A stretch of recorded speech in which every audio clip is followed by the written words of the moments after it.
আল্লাহর রাসূল ইন্তেকাল করেছেন সোমবার দিন দ্বিপ্রহরে। মঙ্গলবারে আল্লাহর রাসূলকে গোসল দেওয়া হয়েছে। আল্লাহর রাসূলকে গোসল দিয়েছেন হযরতে আব্বাস, হযরতে আলী।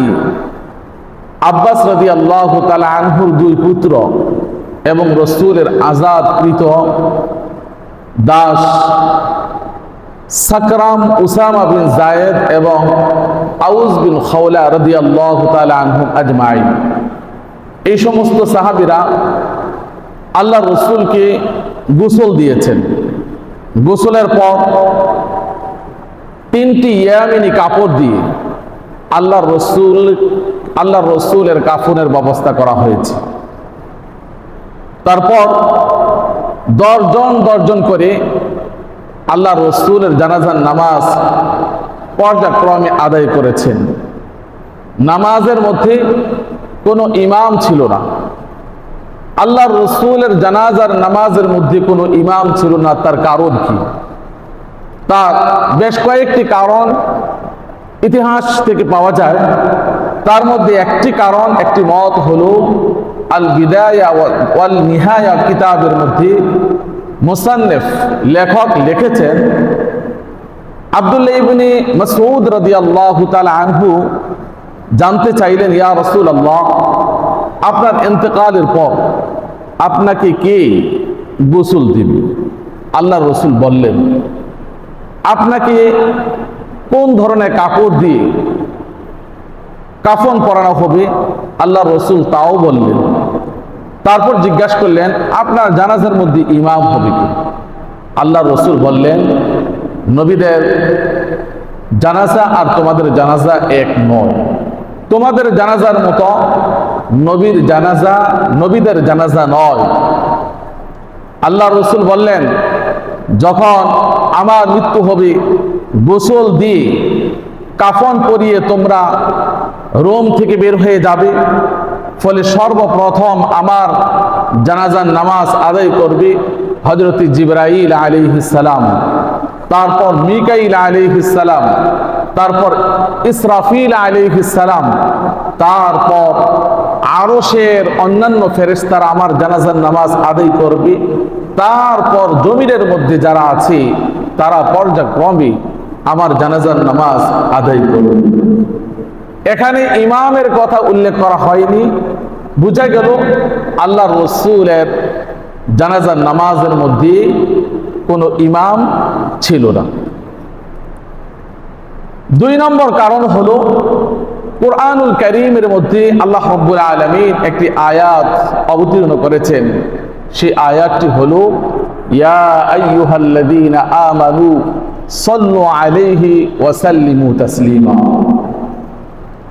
আল্লাহ তাআলা বলেন, হে ঈমানদারগণেরা, তোমরা রাসূলের প্রতি সালাত আদায় করো, তোমরা রাসূলের প্রতি সালাম প্রেরণ করো। এই আয়াতে কারিমার মাধ্যমে আল্লাহর রাসূলের প্রতি দুরূদ ও সালাম পাঠ করা আল্লাহ তাআলা অনিবার্য করে দিয়েছেন।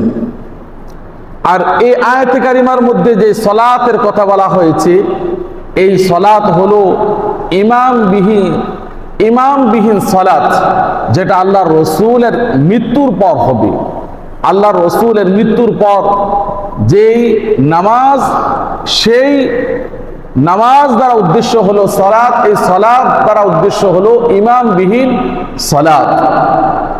আয়াতে কারিমার মধ্যে এই সালাতটি আল্লাহর রাসূলের জানাজার নামাজ এবং সার্বক্ষণিক আমরা যে দুরূদ পড়ি সেই দুরূদকেও অন্তর্ভুক্ত করে নেয়। তিন নম্বর কারণ হলো, ইসলামী রাষ্ট্রে জানাজার নামাজ, ঈদের নামাজ এবং জুমার নামাজ সহ ধর্মীয় যত অনুষ্ঠান আছে সবগুলি পরিচালনা করার দায়িত্ব হলো রাষ্ট্রপ্রধান যিনি। যেহেতু আল্লাহর রাসূল ইন্তেকাল করে গেছেন, এখনো পর্যন্ত কোনো রাষ্ট্রপ্রধান নিযুক্ত হয়নি, নির্বাচিত হয়নি। এই জন্য আবু বকর সিদ্দিক রাদিয়াল্লাহু তাআলা আনহুর নির্দেশে একদল করে এসে আল্লাহর রাসূলের জানাজার নামাজ আদায় করেছেন। সর্বপ্রথম মানুষের মধ্যে নামাজ আদায় করেছেন মুহাজির সাহাবায়ে কেরাম, তারপর আনসার সাহাবায়ে কেরাম। এভাবে করে পর্যায়ক্রমে আল্লাহর রাসূলের নামাজের জানাজা আদায় করেছেন। আল্লাহর রাসূল তার জানাজার নামাজ আদায় করতে করতে মঙ্গলবার সারাদিন চলে গেল। পরিশেষে বুধবার মধ্যরাত্রে আল্লাহর রাসূলকে হযরত আয়েশা রাদিয়াল্লাহু তাআলা আনহার গৃহের মধ্যে দাফন করা হয়েছে। সুবহানাল্লাহ। আল্লাহর রাসূল ইন্তেকাল করেছেন সোমবার দ্বিপ্রহরের সময়, আর দাফন করা হয়েছে বুধবার মধ্যরাত্রে। প্রায় মৃত্যুর পর 3 দিন অতিবাহিত হয়ে গেছে। 3 দিন পর আল্লাহর রাসূলকে দাফন করা হয়েছে। অথচ আল্লাহর রাসূল হাদিসের মধ্যে বলে গেছেন, ওয়াসরিউ বিল জানাজা, যখন তোমাদের কেউ ইন্তেকাল করে তখন তোমরা তার জানাজা এবং দাফনটা তাড়াতাড়ি করো। অথচ আল্লাহর রাসূলকে প্রায় 3 দিন পর দাফন করা হয়েছে। তার কারণ কি, তার রহস্য কি? এমন 3টি কারণ, মৌলিক 3টি কারণ ইতিহাসের কিতাবের মধ্যে পাওয়া যায়। 1 নম্বর কারণ হলো আল্লাহর রাসূল ইন্তেকাল করেছেন, এই ব্যাপারে ঐক্যমত্য পুষতে একটু বিলম্ব হয়েছে, যার কারণে আল্লাহর রাসূলের দাফনটা একটু বিলম্ব হয়ে গেছে। আল্লাহর রাসূল ইন্তেকাল করেছেন, সাহাবায়ে কেরাম এটা বিশ্বাস করতেই পারছেন না, মেনে নিতেই পারছেন না। আল্লাহর রাসূল যে ইন্তেকাল করেছেন এটা সাহাবায়ে কেরামের কাছে বিশ্বাসই হয় না। কিছু মুনাফিক আছে যারা বলা বলি শুরু করলো, মুহাম্মদ ইন্তেকাল করে না, ইন্তেকাল করে না, তিনি আবার আমাদের মাঝে ফিরে আসবেন মুসা আলাইহিস সালাতু ওয়াস সালামের মতো। অর্থাৎ মুসা আলাইহিস সালাম তাওরাত কিতাব আনার জন্য তুর পাহাড়ের মধ্যে তিনি গিয়েছেন, 40 দিন হয়ে গেছে। এদিকে কিছু মানুষ বলতে লাগলো মুসা আলাইহিস সালাম মরে গেছেন। আসলে মুসা আলাইহিস সালাম মারা যাননি, তিনি তুর পাহাড়ে গিয়েছেন তাওরাত কিতাব আনার জন্য। ঠিক অনুরূপভাবে কিছু কিছু মুনাফিক তারা বলতে লাগলো আল্লাহর রাসূল ইন্তেকাল করেনি, বরং আল্লাহর রাসূল আবার আমাদের মাঝে ফিরে আসবে। আরেক দল মুনাফিক বলতে লাগলো তিনি যদি বিশ্ব নবী হয়ে থাকেন তাহলে তার মৃত্যুটা কেন হবে? এভাবে তারা প্রশ্ন তুলতে লাগলো। উমর রাদিয়াল্লাহু তাআলা আনহু যখন আল্লাহর রাসূলের মৃত্যুর কথা শুনলেন তখন তিনি সেটা মেনেই নিতে পারছেন না। সবাই বলা বলি শুরু করলো, মুনাফিকরা গুজব ছড়িয়ে দিতে লাগলো। তিনি মনে করলেন হয়তো মুনাফিকদের এটা গুজব হবে, তিনি কোনোভাবেই আল্লাহর রাসূলের মৃত্যুর খবরটা মেনেই নিতে পারছেন না। মুনাফিকদের কণ্ঠ স্তব্ধ করার জন্য তিনি তাড়াতাড়ি গড় থেকে তরবারিটা এনে খাপ মুক্ত করে বলতে লাগলেন, যে বলবে আল্লাহর রাসূল দুনিয়ার থেকে চলে গেছে এই তরবারি দিয়ে আমি তাকে নিঃশেষ করে দেব, এই তরবারি দিয়ে আমি তাকে নিঃশেষ করে দিব যে বলবে আল্লাহর রাসূল দুনিয়ার থেকে চলে গেছে। হযরতে আবু বকর সিদ্দিক রাদিয়াল্লাহু তাআলা আনহু তিনি তখন ওনার বাড়িতেই ছিলেন। যখন আবু বকর সিদ্দিক রাদিয়াল্লাহু তাআলা আনহু শুনলেন আল্লাহর রাসূল ইন্তেকাল করেছেন, সঙ্গে সঙ্গে তিনি আল্লাহর রাসূলের বাড়ির দিকে ছুটলেন। এসে দেখেন সাহাবায়ে কেরাম হতাশাগ্রস্ত অবস্থায়, ওমর রাদিয়াল্লাহু তাআলা আনহু বিচলিত অবস্থায়। আবু বকর সিদ্দিক রাদিয়াল্লাহু তাআলা আনহু তিনি আল্লাহর রাসূলের ঘরের মধ্যে প্রবেশ করলেন। প্রবেশ করে আল্লাহর রাসূলের চেহারা মোবারক দেখলেন, চোখগুলি দেখলেন, শরীরে ধরলেন। ধরার পর নিশ্চিত হয়ে গেলেন আল্লাহর রাসূল দুনিয়ার মধ্যে নেই, তিনি চলে গেছেন। হযরতে আবু বকর সিদ্দিক রাদিয়াল্লাহু তাআলা আনহু আল্লাহ রসুলের কপালের মধ্যে চুমু দিয়ে তিনি কোরআনের একটি আয়াত বললেন, ইন্নাকা মাইয়িতু ওয়া ইন্নাহুম মাইয়িতুন, নিশ্চয়ই আপনি ইন্তেকাল করবেন এবং দুনিয়ার সমস্ত মানুষ ইন্তেকাল করবে। হযরতে আবু বকর সিদ্দিক রাদিয়াল্লাহু তাআলা আনহু যখন আল্লাহর রাসূলের গৃহ থেকে বের হয়ে আসলেন, সাহাবায়ে কেরাম চতুর্দিক দিয়ে ধরলেন জানার জন্য আসলে কি আল্লাহর রাসূল ইন্তেকাল করেছেন, আল্লাহর রাসূল কি আসলে ইন্তেকাল করেছেন জানার জন্য চতুর্দিকে ধরে ঘিরে ধরলেন। হযরত আবু বকর সিদ্দিক রাদিয়াল্লাহু তাআলা আনহু বললেন, হ্যাঁ আল্লাহর রাসূল ইন্তেকাল করেছেন। এবার সাহাবায়ে কেরামের মনের ভিতরে বিশ্বাস হয়ে গেল আসলে আল্লাহর রাসূল দুনিয়ার মধ্যে নেই, তিনি ইন্তেকাল করেছেন। আবু বকর সিদ্দিক রাদিয়াল্লাহু তাআলা আনহু সাহাবায়ে কেরামকে একত্রিত করলেন, একত্রিত করে কুরআনুল কারীমের মধ্যে সূরা আলে ইমরানের কয়েকটি আয়াত শোনালেন। সেই আয়াতগুলি হলো, ওয়ামা মুহাম্মাদুন ইল্লা রাসূল قد خلت من قبله الرسل أفإن مات أو قتل انقلبتم على أعقابكم ومن ينقلب على عقبيه فلن يضر الله شيئا وسيجزي الله الشاكرين। মুহাম্মদ শুধুমাত্র একজন রসুল ছাড়া তিনি পৃথিবীতে কোনো কিছুই নয়। এরকম রসুল তার পূর্বে অনেক গত হয়ে গেছে, চলে গেছে। যদি তিনি ইন্তেকাল করেন অথবা তিনি কোনো যুদ্ধের ময়দানে শহীদ হয়ে যান, তাহলে তোমরা কি দ্বীন ইসলাম থেকে ফিরে যাবে? যেই ব্যক্তি দ্বীন ইসলাম থেকে ফিরে যাবে, এতে করে আল্লাহর কোনো কিছু ক্ষতি হবে না, আল্লাহর ক্ষতি হবে না, তার নিজেরই ক্ষতি হবে। ঠিক কিনা বলেন?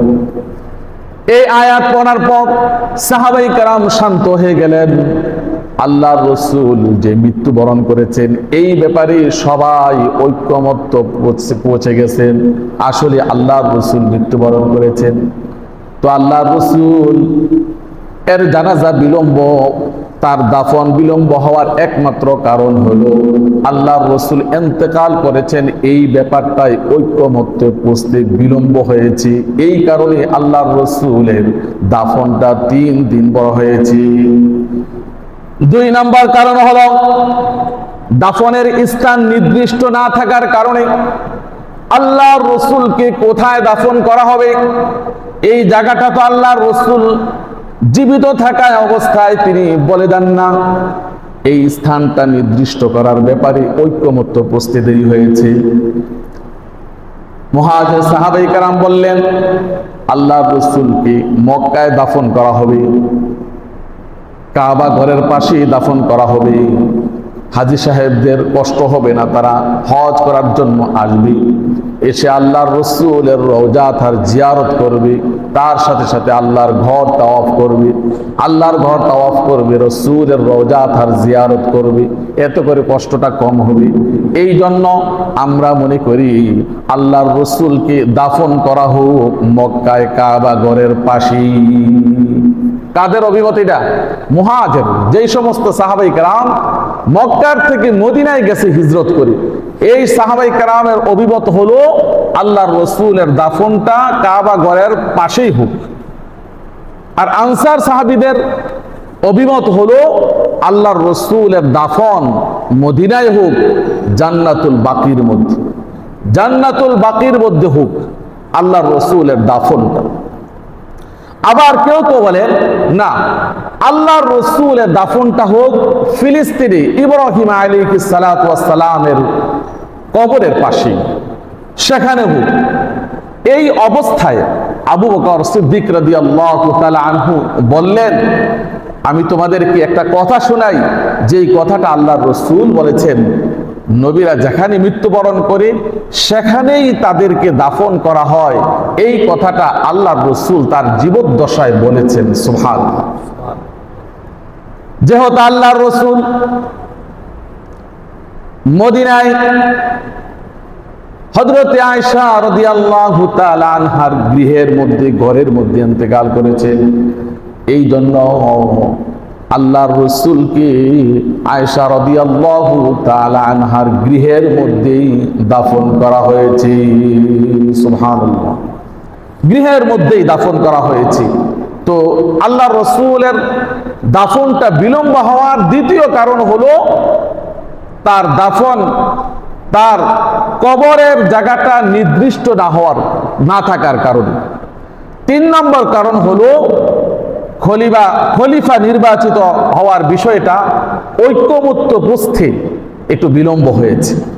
আল্লাহ রসুলের পর খলিফা কে নির্ধারণ হবে, মুসলিম জাহানের খেলাফতের দায়িত্ব, খেলাফত এর প্রধান কে হবে, এই ব্যাপারটা নিয়ে আনসার এবং মুহাজির সাহাবায়ে কেরামদের মাঝে একটা মতভেদ সৃষ্টি হয়ে গেছে। মুহাজিররা বলল, যারা মক্কার থেকে মদিনায় হিজরত করে এসেছে, এই সমস্ত সাহাবায়ে কেরাম বললেন, আল্লাহর রাসূলের মৃত্যুর পর খলিফা আমাদের মতে যুক্তিযুক্ত হয়, নির্বাচিত হওয়া করা দরকার হযরতে আলী রাদিয়াল্লাহু তাআলা আনহুকে। কারণ আলী রাদিয়াল্লাহু তাআলা আনহু ছিলেন আল্লাহর রাসূলের চাচাতো ভাই, আর একদিক দিয়ে আল্লাহর রাসূলের জামাতা। এই হিসাবে আলী রাদিয়াল্লাহু তাআলা আনহুকেই খেলাফতের দায়িত্ব দেওয়া হোক। আনসাররা বলল, না, খলিফা হবে আমাদের থেকে। তাদের কেউ কেউ নামও ঘোষণা করে ফেলেছে। সাদ ইবনে আবি উবাইদা রাদিয়াল্লাহু তাআলা আনহুর নাম ঘোষণা করে ফেলেছে, উনি খলিফা হলে মনে হয় ভালো হয়।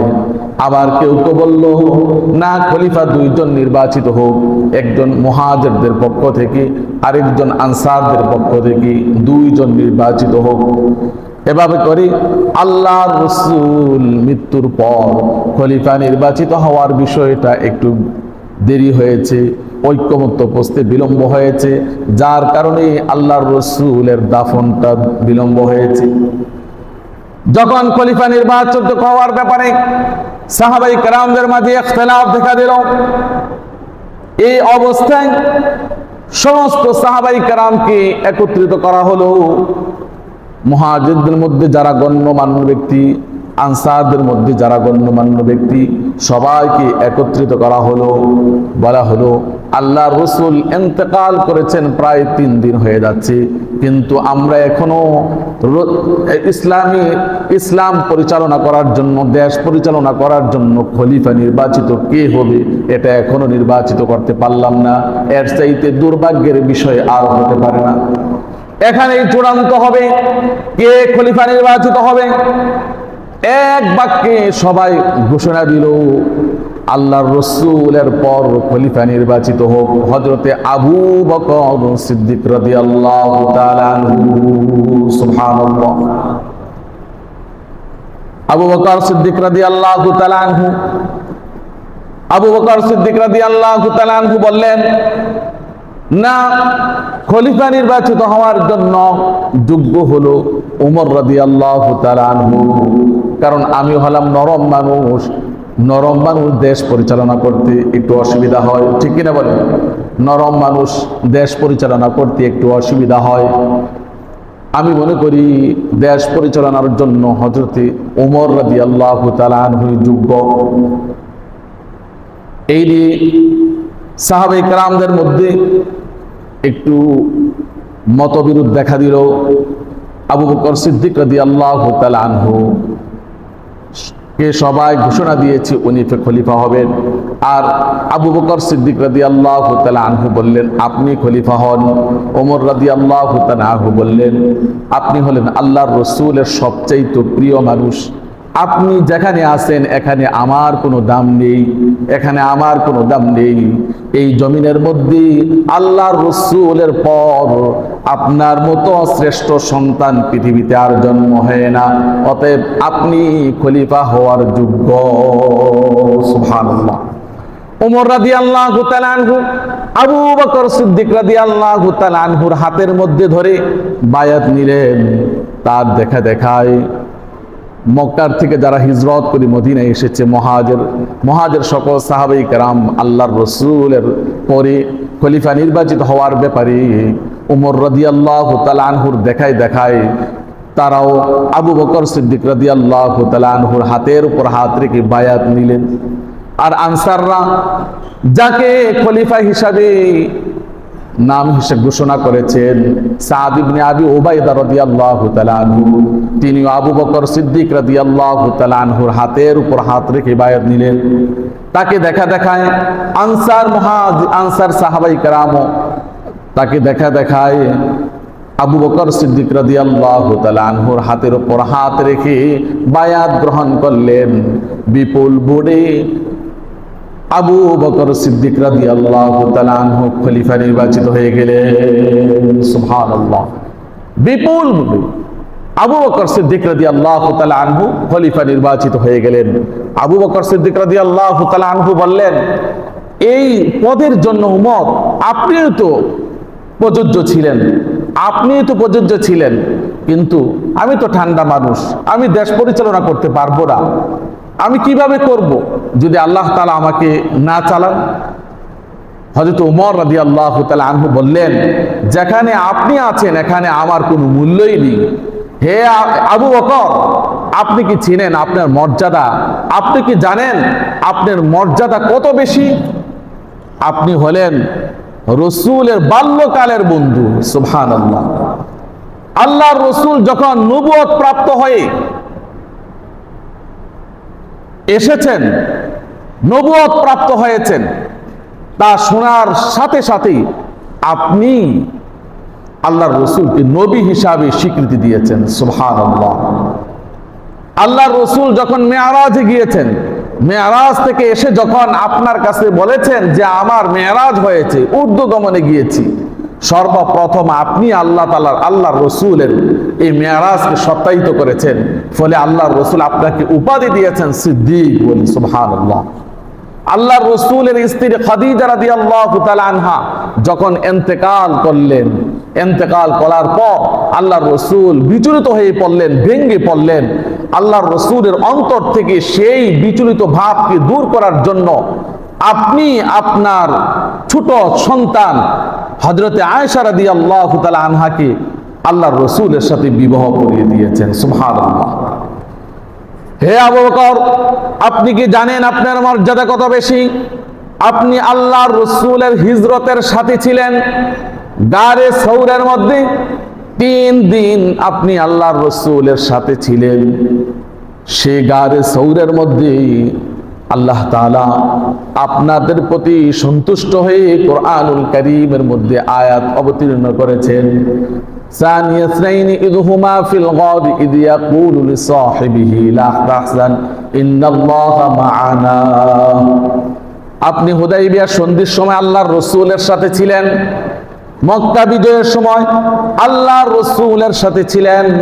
শুধু তাই নয়, আল্লাহর রসুলের শেষ বয়সে যখন আল্লাহর রসুল অসুস্থতার কারণে নামাজ পড়তে পারেন না, নামাজের ইমামতি করতে পারেন না, তখন আল্লাহর রসুলের আদেশে আপনি আল্লাহর রসুলের যায় নামাজের মধ্যে দাঁড়িয়ে ইমামতি করেছেন। সুবহানাল্লাহ। অতএব আপনি সবার চাইতে শ্রেষ্ঠ, আপনি এই পদের জন্য যোগ্য, আপনি খলিফা আল্লাহর রসুলের পর। হযরতে আবু বকর সিদ্দিক রাদিয়াল্লাহু তাআলা আনহু তিনি খেলাফতের দায়িত্ব পাওয়ার পর 2 বছর 3 মাস 9 দিন তিনি খেলাফতের দায়িত্ব পালন করেছেন। পরিশেষে বার্ধক্যজনিত অসুস্থতায় পতিত হয়ে তিনি ইন্তেকাল করেন। ইন্তেকালের পূর্বে তিনি ঘোষণা দিয়ে যান, আমার ইন্তেকালের পর ইসলামী রাষ্ট্রের খলিফা হবেন হযরত ওমর রাদিয়াল্লাহু তাআলা আনহু। ওমর রাদিয়াল্লাহু তাআলা আনহু তিনি এক কথাই তিনি খলিফা নির্বাচিত হয়ে গেছেন আবু বকর সিদ্দিক রাদিয়াল্লাহু তাআলা আনহুর পর। আবু বকর সিদ্দিক রাদিয়াল্লাহু তাআলা আনহু তিনি এমন একজন সাহাবী ছিলেন, আল্লাহর রসুলের জন্য জান প্রাণ ছিলেন, এমন ফরহেজগার মুত্তাকি ছিলেন। এত সত্ত্বেও তিনি সব সময় বলতেন, আমি যদি গাছের পাতা হতাম তাহলে কিয়ামতের দিন আমার তো কোনো হিসাব হতো না। যদি আমার হিসাব নেই তাহলে আমি আল্লাহর কাছে কি হিসাব দেব? সুবহানাল্লাহ। এমন একজন ব্যক্তি হয়েও পরকালে আল্লাহর সামনে উপস্থিত হওয়াকে সব সময় ভয় করতেন। হযরতে আবু বকর সিদ্দিক রাদিয়াল্লাহু তাআলা আনহু তিনি জীবনের শেষ মুহূর্তে যখন চলে গেলেন, তখন তিনি স্বীয় কন্যা রাসূলের স্ত্রী হযরতে আয়েশা রাদিয়াল্লাহু তাআলা আনহাকে ডেকে আনলেন, বললেন, আমি তোমাকে দুইটি ওসিয়ত করে যাই, দুইটি ওসিয়ত করে যাই, মৃত্যুর পর এই ওসিয়তগুলি তুমি পুরা করবে। এক নম্বর ওসিয়ত হলো, মৃত্যুর পর আমার দুইটি পুরাতন চাদর আছে, এই চাদরগুলি আমি ধুয়ে রেখেছি, আমার মৃত্যুর পর এই দুই চাদর দিয়ে তুমি আমার কাফনের ব্যবস্থা করবে।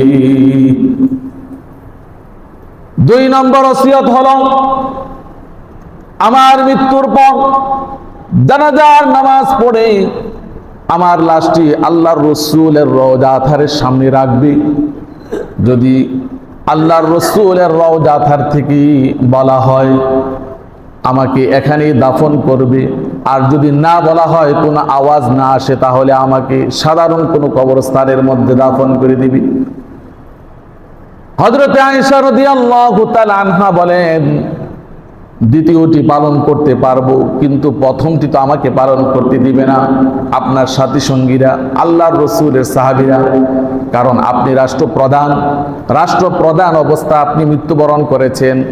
রাষ্ট্রীয় কোষাগারের মধ্যে রাষ্ট্রপ্রধানদের জন্য কাফনের কাপড় রেডি রয়েছে, সেখানে আছে। হযরতে আবু বকর সিদ্দিক রাদিয়াল্লাহু তাআলা আনহু বললেন, এই কাপড় হলো গরিব মানুষের, এতিম সন্তানদের। আমি চাই না গরিবের সম্পদ নিয়ে এতিমের সম্পদ আমার গায়ে পরিধান করে অবস্থায় আল্লাহর সামনে আমি উপস্থিত হই, এটা আমি চাই না। এই জন্য তুমি আমার পুরাতন কাপড় দিয়ে আমার কাফনের ব্যবস্থা করবি। সুবহানাল্লাহ। এই ছিল রাসূলের সাহাবীদের অবস্থা। আমার পুরাতন কাপড় দিয়ে আমার কাফনের ব্যবস্থা তোমরা করবে। যাই হোক, ইন্তেকাল করার পর সবার সম্মতিক্রমে পুরাতন কাপড় দিয়ে আবু বকর সিদ্দিক রাদিয়াল্লাহু তাআলা আনহুর কাফনের ব্যবস্থা করা হলো। জানাজা পড়ার পর লাশটি আল্লাহর রাসূলের রওজা আথারের সামনে যখন রাখলো, সঙ্গে সঙ্গে আওয়াজ আসলো, বন্ধুকে বন্ধুর সাথে শোয়া দাও। সুবহানাল্লাহ। আল্লাহর রাসূলের এক পাশে আবু বকর সিদ্দিক রাদিয়াল্লাহু তাআলা আনহুকে দাফন করা হলো, আর আরেক পাশে উমর রাদিয়াল্লাহু তাআলা আনহুর কবর রয়েছে। সুবহানাল্লাহ। আল্লাহর রাসূল হাদিসের মধ্যে বলেছেন, প্রত্যেকটা সন্তানের নাভির মধ্যে এমন কিছু মাটির অংশ রয়েছে, এই মাটি ওই জায়গার, যেই জায়গার মধ্যে তাকে দাফন করা হবে। আল্লাহর রাসূল আরো বলেছেন, ওয়া আনা ওয়া আবু বকর ওয়া উমর খুলিকনা মিন তুরবাতিন ওয়াহিদাতিন ওয়া ফিহা নুদফাউ। আমি, আবু বকর, উমর, এই তিনজনকে আল্লাহ তাআলা এক মাটি দিয়ে তৈরি করা হয়েছে, সেই মাটির মধ্যেই আমাদেরকে দাফন করা হবে। সুবহানাল্লাহ। এই হাদিস অনুযায়ী দেখা গেল আসলে কথাটা বাস্তব, যে প্রত্যেকটা মানুষের নাভির মধ্যে কিছু মাটি রয়েছে, এটা ওই জায়গার মাটি যেই জায়গায় তাকে দাফন করা হবে। আমাদের কাকে কোন জায়গায় দাফন করা হবে এটা কি আমরা জানি না, অথচ আমাদের প্রত্যেকের নাভির মধ্যে কিছু মাটি রয়েছে, এই মাটিটা ওই জায়গার যেখানে আমাকে আপনাকে দাফন করা হবে। আল্লাহর রাসূল বলেছেন, আমি, আবু বকর, উমর, এই তিনজনকে আল্লাহ তাআলা এক মাটি দিয়ে তৈরি করা হয়েছে, ওই মাটির মধ্যেই আমাদেরকে দাফন করা হবে। সুবহানাল্লাহ। তো আল্লাহর রাসূলের দাফনটা প্রায় 3 দিন বিলম্ব হয়েছে। এক নম্বর কারণ হলো রাসূল মৃত্যুবরণ করেছেন, এই ব্যাপারে ঐক্যমত্য পুষতে বিলম্ব হয়েছে। 2 নম্বর কারণ হলো রাসূলকে কোথায় দাফন করা হবে এই স্থানটা নির্বাচন করতে বিলম্ব হয়েছে। তিন নম্বর কারণ হলো খলিফা নির্বাচিত হওয়ার ব্যাপারে একটু বিলম্ব হয়েছে, যার কারণে আল্লাহর রসুলের দাফনটা বিলম্ব হয়েছে। এই তিন কারণে আল্লাহর রসুলকে মৃত্যুর 3 দিন পর দাফন করা হয়েছে। সুবহানাল্লাহ।